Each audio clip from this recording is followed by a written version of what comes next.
রাতের বেলায় এক চোর এক ঘরের মধ্যে ঢুকেছে চুরি করার জন্য। চোর দেখে ওই ঘরের মধ্যে এক বুড়ি মহিলা ঘুমিয়ে আছে। এখন চোরের নড়াচড়ার খসখসানি শব্দ শুনে হঠাৎ করে সেই বুড়ি মহিলার ঘুম ভেঙে গেল। চোর কয়, সর্বনাশ, ধরা বুঝি পড়েই গেলাম, এখন কি করি? এমন সময় সেই বুড়ি মহিলা সেই চোরকে বলল, বাবা, তোমাকে তো দেখে মনে হচ্ছে তুমি খুবই সম্ভ্রান্ত পরিবারের সন্তান, মনে হয় বড় কোনো বিপদে পড়ে এই চুরির পেশাকেই বেছে নিয়েছো। ঠিক আছে, কোনো সমস্যা নাই। এই যে দেখো, আলমারির ৩ নম্বর বাক্সের মধ্যে ৫ ভরি স্বর্ণ আর ৭০,০০০ টাকা আছে, এগুলো তুমি নিয়ে যাও। আমি বাঁচবই আর কয়দিন, এত টাকা পয়সা দিয়ে আমি করবোটা কি? আর বাবা, তুমি যাওয়ার আগে আমার কাছে এসে একটু বসো। আমি একটু আগেই একটা আশ্চর্য ধরনের স্বপ্ন দেখেছি। এই স্বপ্নের মানেটা আমি বুঝতে পারছি না, তুমি একটু বলো তো এই স্বপ্নের মানেটা কি?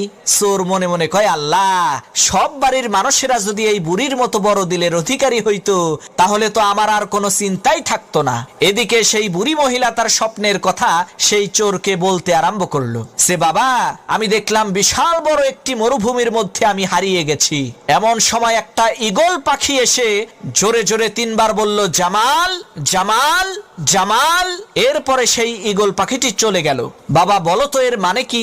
চোর মনে মনে চিন্তা করতে লাগলো, এই স্বপ্নের মানেটা কি হতে পারে? ইতিমধ্যে পাশের রুম থেকে সেই বুড়ি মহিলার একেবারে টকবগে জোয়ান ছেলে জামাল, তার নাম জোরে জোরে শুনতে পেয়ে ঘুম থেকে উঠে ঘরের মধ্যে ঢুকে সেই চোরকে ইচ্ছা মতো পিটাতে আরম্ভ করলো। তখন সেই বুড়ি মহিলা বলল, হইছে, এবার থাম, ওর কৃতকর্মের ফলও পাইয়া গেছে।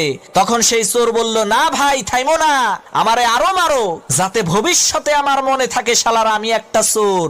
স্বপ্নের ব্যাখ্যা করার কোনো জ্যোতিষী না।